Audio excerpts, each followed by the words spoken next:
سے میرے آقا بے پناہ محبت کرتے ہیں، وہ اپنے وقت کی بہت بڑی فقیہہ ہیں۔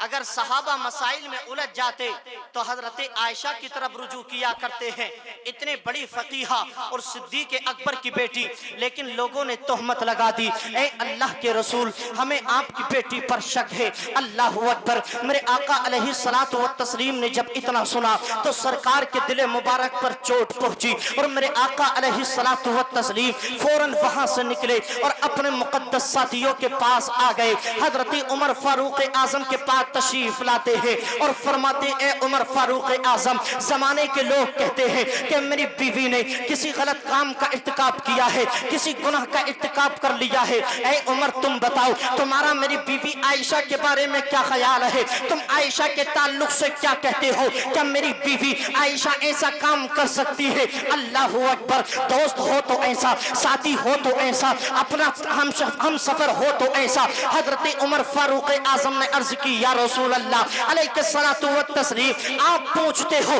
آپ کی بیوی ایسا کام کر سکتی ہے کہ نہیں، اس گناہ کا ارتکاب کر سکتی ہے کہ نہیں؟ تو اے اللہ کے رسول میں تو صرف اتنا جانتا ہوں کہ آپ کے جسم مبارک پر کوئی مکھی نہیں بیٹھتی ہے، آپ کے جسم مبارک پر کوئی مکھی نہیں بیٹھتی۔ سرکار نے سوال یہ کیا کہ یہ بتاؤ میری بیوی نے ایسا گناہ کیا کہ نہیں اور کر سکتی ہے یا نہیں؟ تو عمر فاروق اعظم نے کہا یا رسول اللہ میں تو اتنا جانتا ہوں کہ آپ کے جسم مبارک پر مکھی نہیں بیٹھتی، یہ سرکار کے خصائص میں سے ہے، سرکار کے جسم مبارک پر مکھی نہیں بیٹھتی تھی۔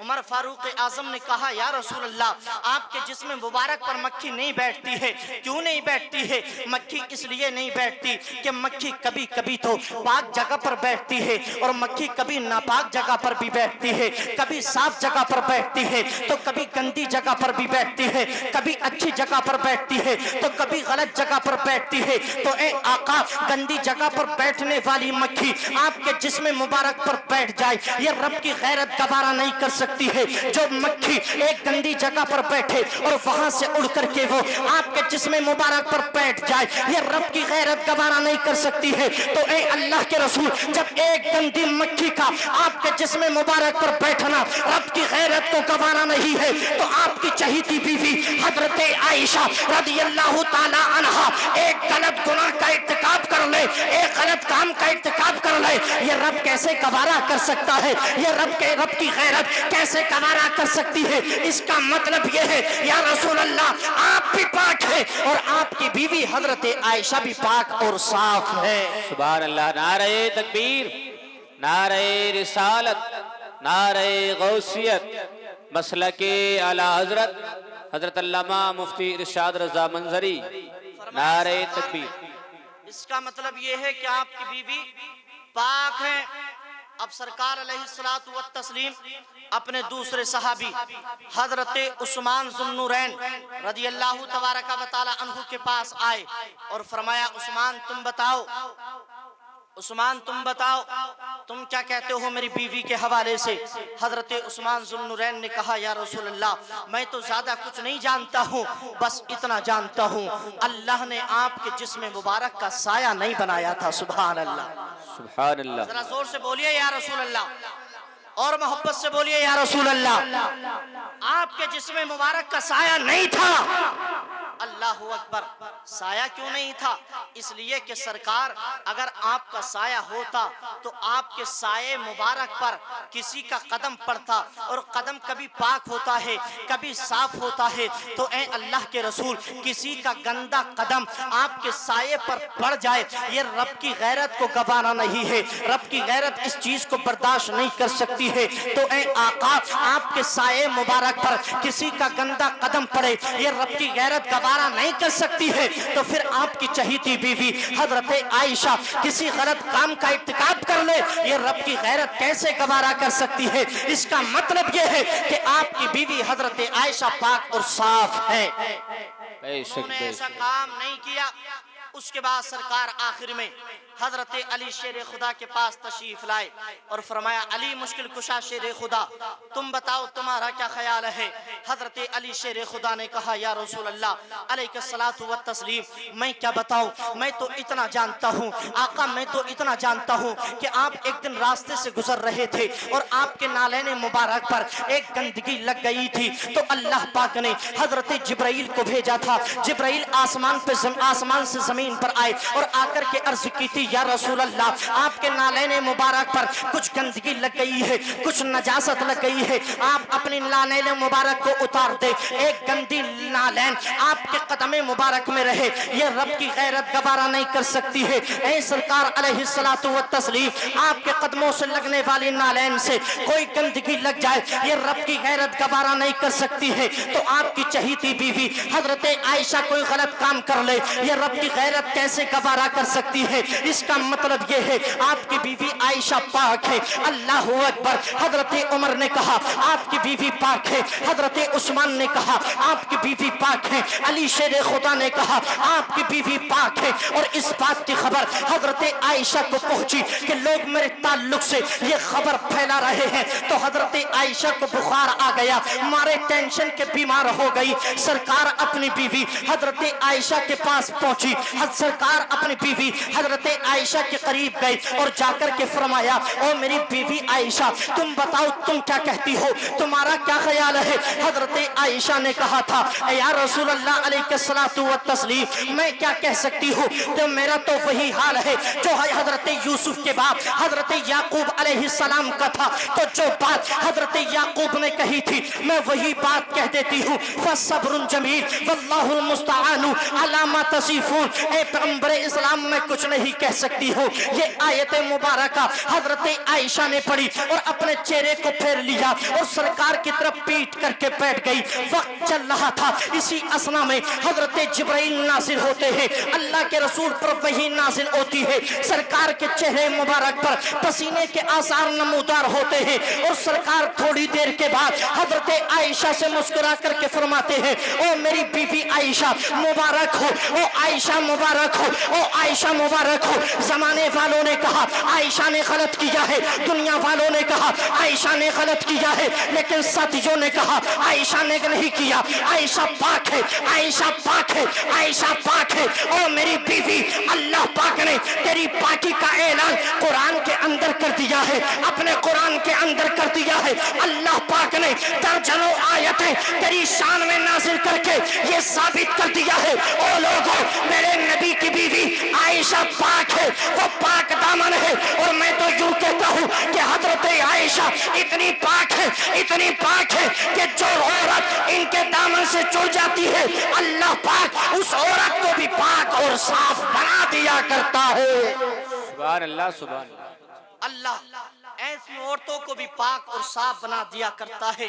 اللہ پاک نے اپنے حبیب پاک صلی اللہ تعالی علیہ وسلم نے جب 25 سال میں پہلا نکاح کیا تو نکاح کرنا سرکار کی سنت بن گئی، سرکار کی زندگی پھر آگے بڑھی، سرکار 30 سال کے ہوئے، 40 سال کے ہوئے۔ جب سرکار 40 سال کے ہوئے مکہ میں کسی کو نہیں معلوم محمد ابن عبداللہ کون ہے، کیا یہ اللہ کے رسول ہیں، کیا اللہ نے انہیں نبوت دی ہے، کوئی نہیں جانتا ہے، اور نہ سرکار کا کوئی مخالف ہے۔ سلسلہ چل رہا تھا، جب سرکار 40 سال کے ہو گئے رب کا حکم نازل ہو گیا فَاصْدَعْ بِمَا تُؤْمَرْ وَأَعْرِضْ عَنِ الْمُشْرِكِينَ۔ اے نبی جس کام کے لیے بھیجا گیا اب اس کام کو اعلانیہ طور پر شروع کر دو، کھلم کھلا شروع کر دیجئے۔ سرکار علیہ الصلوۃ والتسلیم ایک پہاڑ کی چوٹی پہ کھڑے ہو گئے اور سرکار نے ارشاد فرمایا مکہ والو تم مجھے جھوٹا مانتے ہو کہ سچا، کیا مانتے ہو؟ سب نے بیک زبان کہا، بیک زبان سب نے کہا اے محمد ابن عبداللہ ہم تم کو سچا مانتے ہیں۔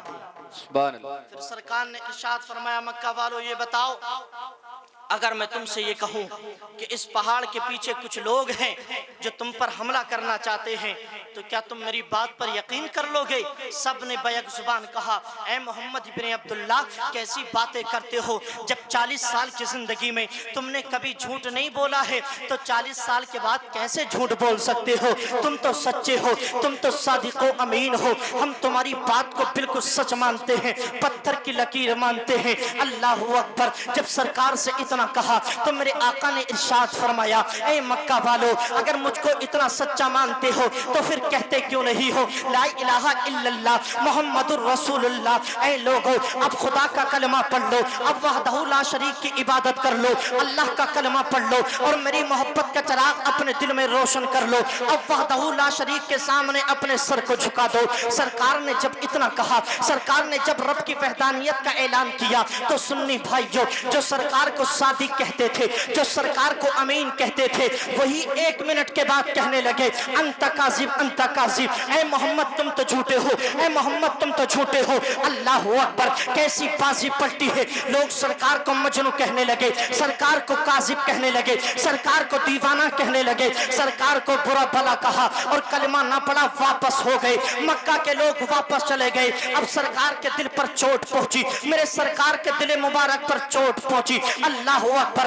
دل آگے بڑھا، ہفتے بدلے مہینہ بدلا۔ اللہ نے اگر مکہ کی دھرتی پر حضرت اللہ نے توفیق دی تو اسی مکہ کی دھرتی پر جہاں پر ابو جہل نے کلمہ پڑھنے سے انکار کر دیا، امیہ نے کلمہ پڑھنے سے انکار کر دیا، شیبہ نے کلمہ پڑھنے سے انکار کر دیا، اسی مکہ کی دھرتی پر اللہ نے توفیق دی تو یار غار حضرت ابو بکر صدیق آتے ہیں، کلمہ پڑھتے ہیں، مسلمان ہو جاتے ہیں۔ حضرت عثمان آتے ہیں، کلمہ پڑھتے ہیں، مسلمان ہو جاتے ہیں۔ طلحہ بن زبیر آتے ہیں، کلمہ پڑھتے ہیں، مسلمان ہو جاتے ہیں۔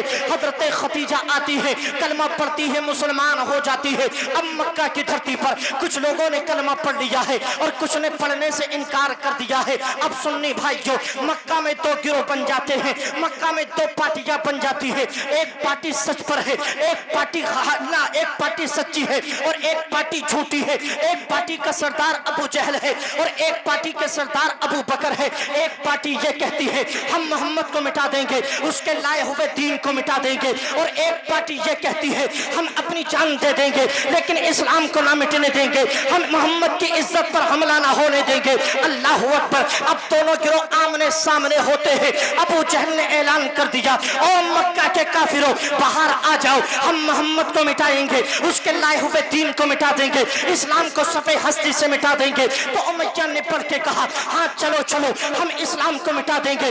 شیبہ نے پڑھ کے کہا چلو چلو ہم اسلام کو مٹا دیں گے۔ امیہ نے پڑھ کے کہا چلو چلو ہم اسلام کو مٹا دیں گے۔ اب مکہ کی دھرتی پر کافروں کی ایک جماعت چلی ہے اسلام کو مٹانے کے لیے، محمد کو مٹانے کے لیے، کعبے کے متولی کے بیٹے کو مٹانے کے لیے، لیکن اسی مکہ کی دھرتی پر نبی سے محبت کرنے والے حضرت ابو بکر آگے بڑھتے ہیں اور آنکھوں میں آنکھیں ڈال کر کے ابو جہل سے کہتے ہیں اور نبی کی عزتوں پر حملہ کرنے کی امید لینے والے، نبی کی عظمتوں کو مٹانے والے، ابو جہل سن لے میں اپنی جان تو دے دوں گا لیکن نبی کی عزت پر حملہ نہ ہونے دوں گا، میں خاندان دے دوں گا لیکن اسلام نہ مٹنے دوں گا۔ بلال حبشی بولے، عثمان ذوالنورین بولے، طلحہ بن زبیر بولے، عبید بن جرہ بولے، نبی کے مقدس ساتھیوں نے یہ اعلان کر دیا اور لوگوں سب کچھ قربان کر دیں گے لیکن اسلام نہ مٹنے دیں گے۔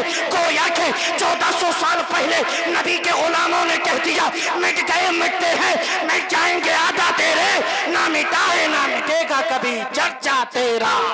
سبحان اللہ۔ مٹ گئے مٹتے ہیں، مٹ جائیں گے آدھا تیرے، نہ مٹا ہے نہ مٹے گا کبھی چرچا تیرا۔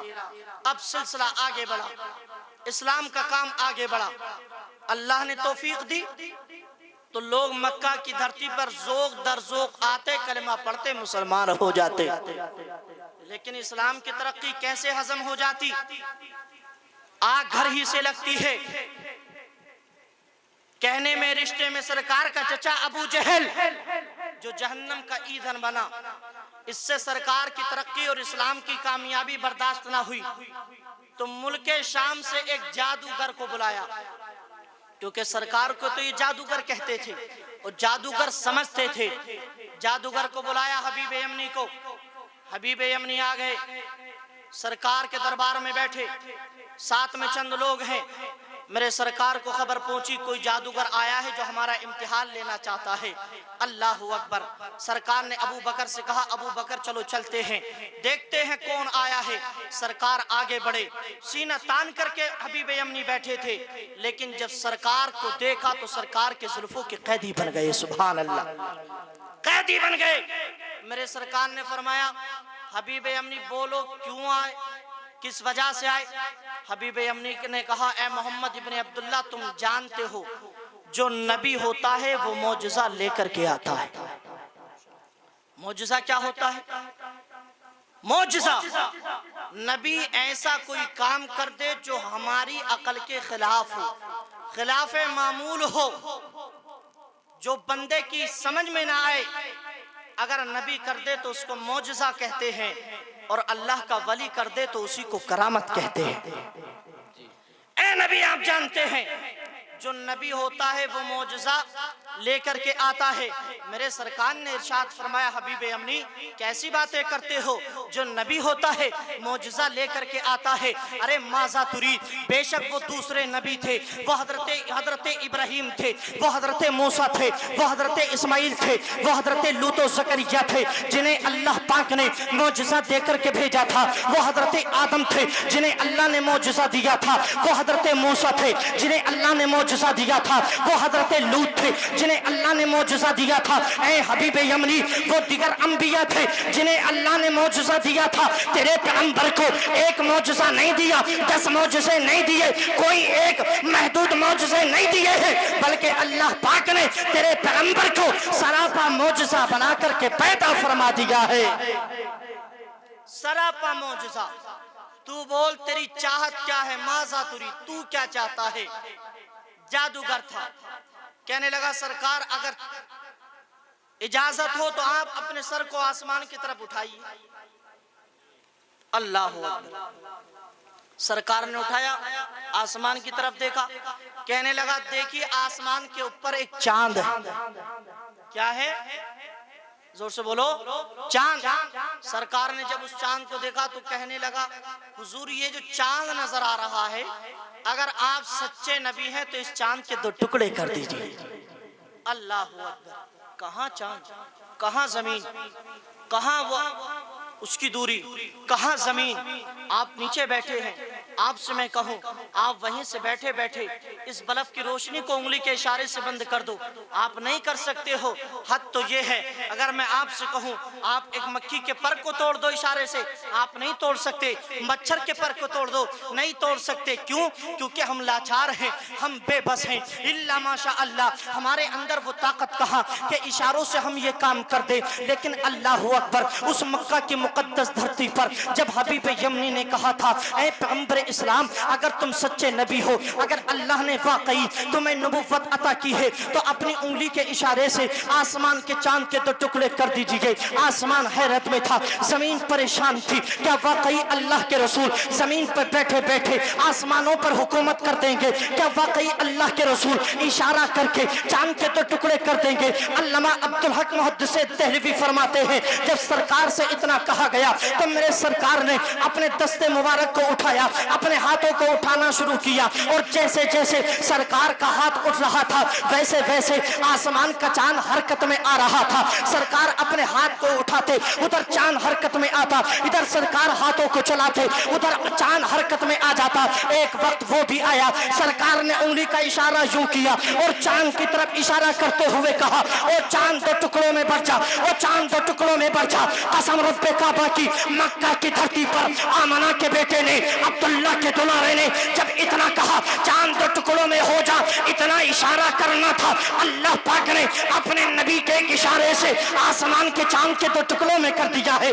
آسمان کے چاند کے 2 ٹکڑے ہو گئے ہیں, جس کی ترجمانی مجدد میت ماضیہ معجد ملت طاہرہ سرکار اعلیٰ حضرت اپنی محبت کی زبانوں میں کرتے ہیں. سورج الٹے, پاؤں پلٹے, چاند اشارے سے ہو جا انت نجدی, دیکھ لے قدرت رسول اللہ کی. اللہ اکبر. سرکار نے اشارہ کیا,